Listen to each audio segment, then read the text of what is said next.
O, bakit hindi kayo makakibo? Gulat na gulat kayo kay Cecilia, no?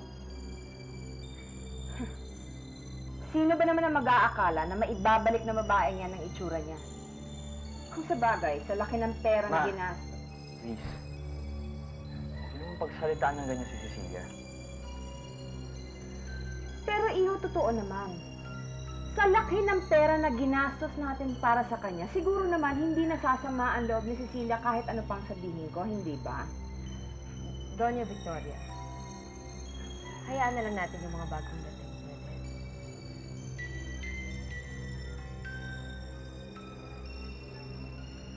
Ewan ko sa'yo, Consuelo. Ako hindi ko na gugustuhan na nakikita ko sa harapan ko. Kaya excuse me muna.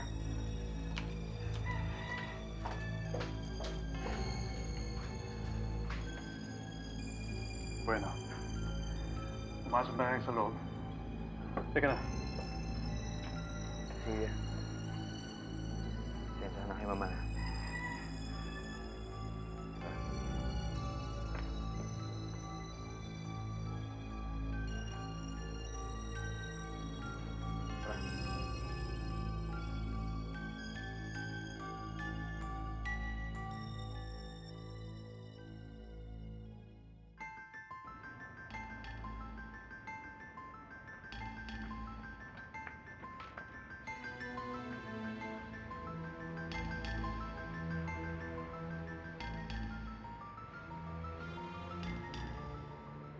On our way here, nabanggit ko na kay Carlos Miguel na magkasosyo na tayo sa negosyo, Consuelo.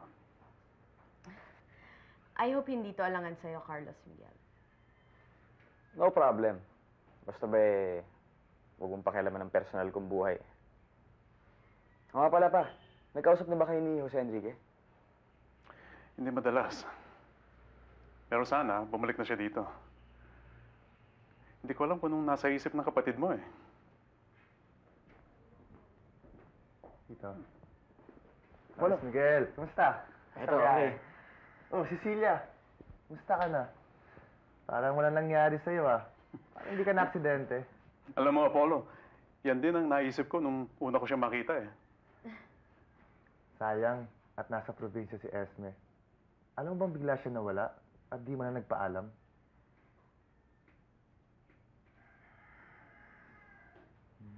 Carlos Miguel, may problema ba? Ba't yata hindi nagsasalita si Cecilia?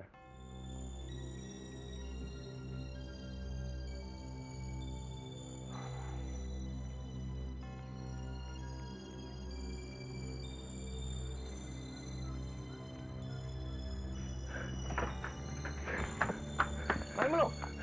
Ano nangyari? Pare, natakasan tayo! Huwag, pare, huwag! Tanga-tanga ka, halika na!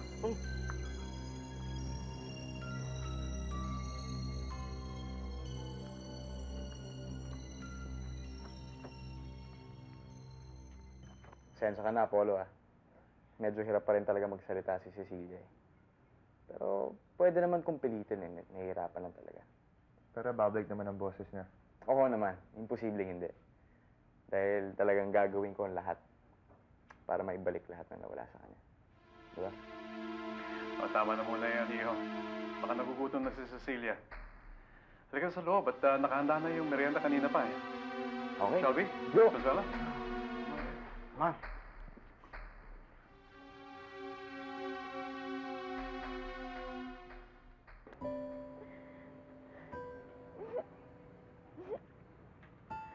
Carlos Miguel? Carlos Miguel, tulungan mo ako. Carlos Miguel?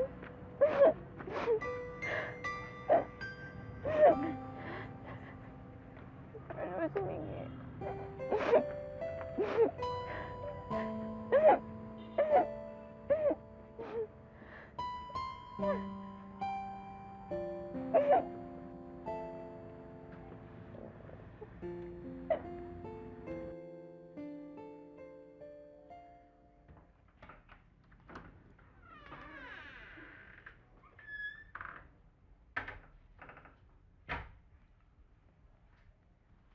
Ate.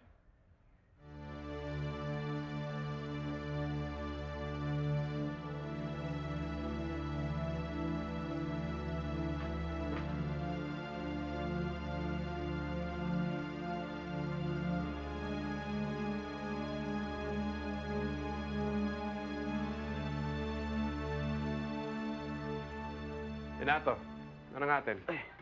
Good news, Vladimir. Dumating na mga inaantay mo. Nandito na sila Carlos Miguel at Cecilia Florencio.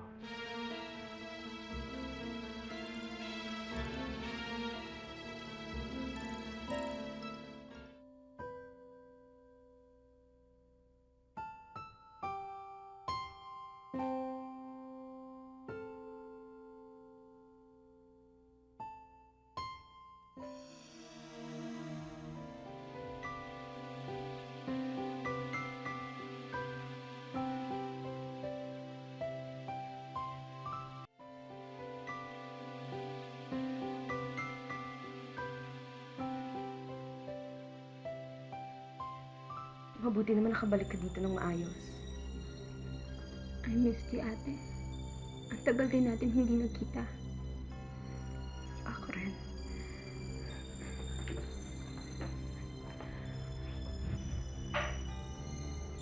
Sulit naman eh.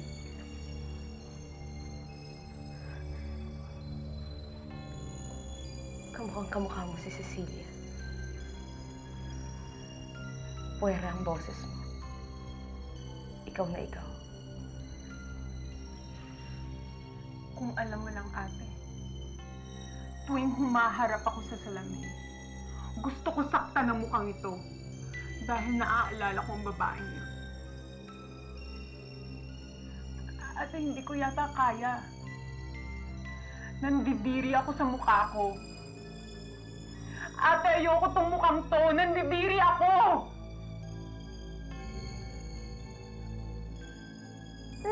Aura, huwag ka matakot. Ako lang to. Aura. Maawa ka naman, huwag mo ako saktan! Hindi mo na ba ako naaalala? Ako si Gilier. Ako nakapulis sa dalampasigan. Parang pinagsasabi mo, bitiwan mo ako! Aura, huwag ka matakot. Hindi ako masamang tao. Saan ka pupunta? Ba't ganyan ang itsura mo? Ano nangyari sa'yo? Aura, kung sasama ka sa akin, tutulungan kita mahanap ang pamilya mo.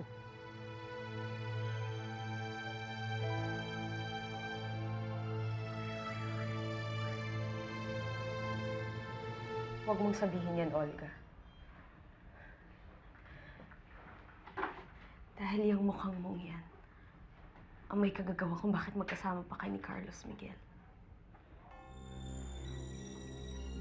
Alam ko, ate.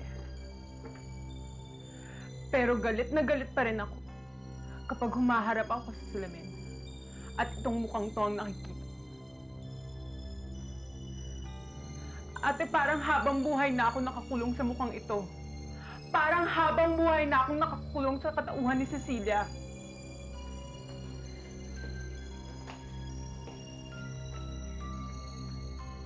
Olga, ganun na nga ang mangyayari. Kaya mas mabuti pa, pag-aralan mo ng tanggapin ang lahat.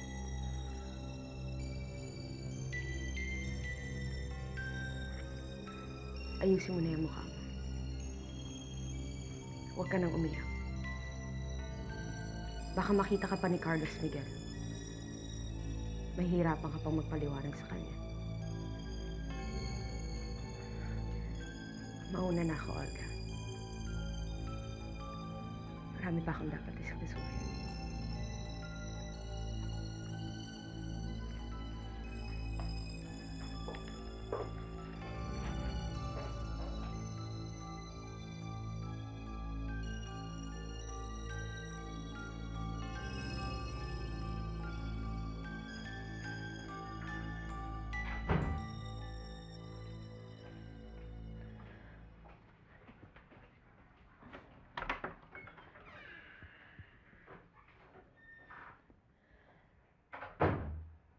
Bakit ka bumalik, ate? Ate? Sinong ate? Hindi ko nga alam kung bakit biglang nagbago sa song eh. Oo. Ano ngayon ang balak mo? Paano natin hahanapin ang nanay mo? Hindi ko nga rin alam eh. Si Carlos Miguel. Tama. Kaya kailangan makausap ko siya kagad. Alam ko tutulungan ako ni Carlos Miguel. Nabanggit mo na yung pangalan niya dati. Sino ba siya? Carlos Miguel, siya ang boyfriend ko. Siya ang lalaking pinakamamahal ko. Villar, kailangan tulungan mo. Kailangan makausap ko siya agad. Sinong ate ang tinatawag mo? Ma'am Cecilia, kanina pa ho kayo hinahanap ni Senyorito Carlos Miguel.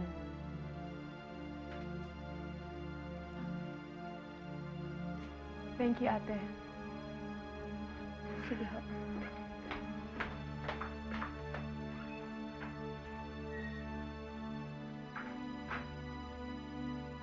Ang cheap! Pati katulong, ang tawag ate.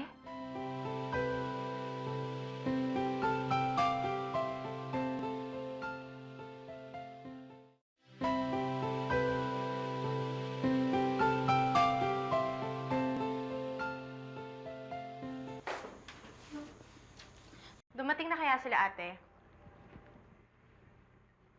Oo, anak. Kanina pa dumating ang eroplano nila, kaya tulungan mo na ako dito. Baka mamaya biglang dumating ang ate mo at si Carlos Miguel. Maabutan tayong hindi pa nakahanda, nakakahiya. Ayoko nga. Total, kaya niyo naman yan mag-isa, no?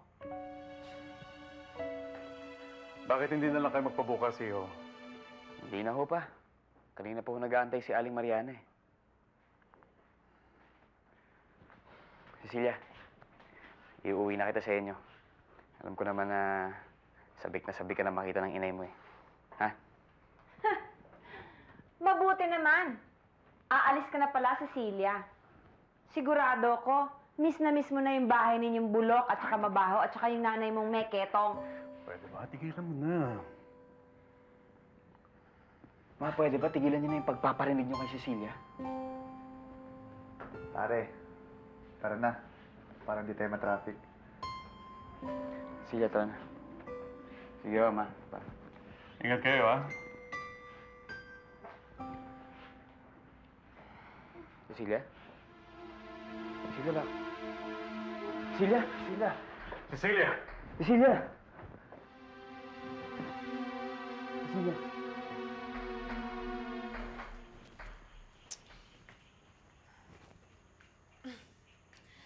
Sinabi ko naman kasi sa inyo, huwag niyo nang hintayin sila, ate, dahil hindi na yung darating. Darating.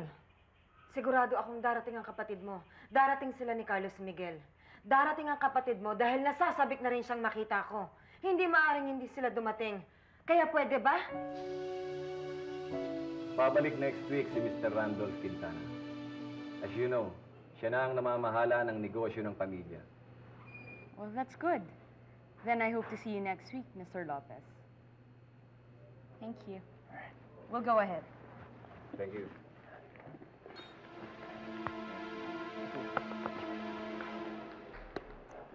Bye, sir. Ang dami-daming pwedeng makita, ikaw pa. Hindi ikaw ang sadya ko dito. Si Ate. Pero huwag kayong mag-alala. Hindi ako magtatagal. May tatanong lang ako. Kung itatanong mo pa rin sa akin kung nasan si Olga, Vladimir, hindi pa rin nagbabago ang sagot ko. Hindi ko alam. Eh si Cecilia Fulgencio. Alam mo ba kung saan ko siya makikita? Nabalitaan ko na umuwi na si Carlos Miguel Altamonte. Ngayon, nasan si Cecilia? Saan ko siya makikita? At bakit? Ano naman kailangan mo sa kanya? May tatanong ako sa kanya. Tungkol sa kanya at tungkol kay Olga. Alam mo, Vladimir, wala akong alam kay Cecilia. Hindi ko alam kung nasan siya. Hindi mo ba naririnig, pare? Walang alam si Consuelo. Sige, pagbibigyan ko kayo. Pero ito tandaan nyo, hindi nyo may tatago sa akin ng totoo. Malalaman at malalaman ko rin.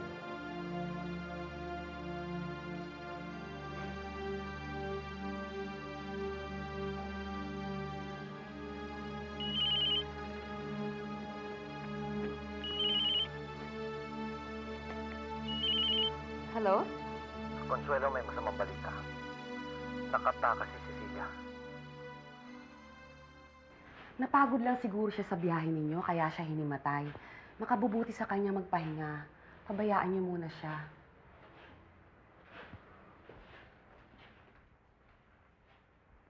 Huwag ninyo sabihin dito pa magpapaumaga yung babaeng yon. Ma, hindi naman ako papayag na ibiyahe si Cecilia, lalo na't kailangan niya magpahinga ngayon. I agree, Iho. Apollo, Tito. mabuti pa ihatid mo si Doktor. At daanan mo yung mga magulang ni Cecilia para malaman nila kung anong nangyari dito, ha? Opo, Tito. Magpapaalam na po ako. Salamat po. Kung dito matutulog yung Ceciliang yon, ako alis.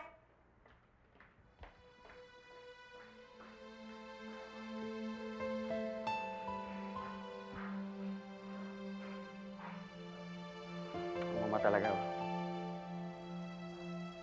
Kailan na kaya matatanggap si Cecilia? Pabayaan mo na mama mo.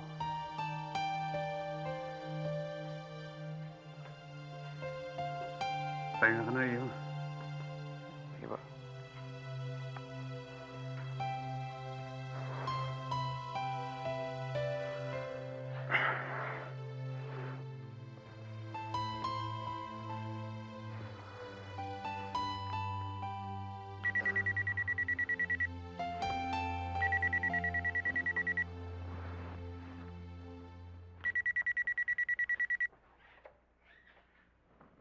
Hello? Carlos Miguel?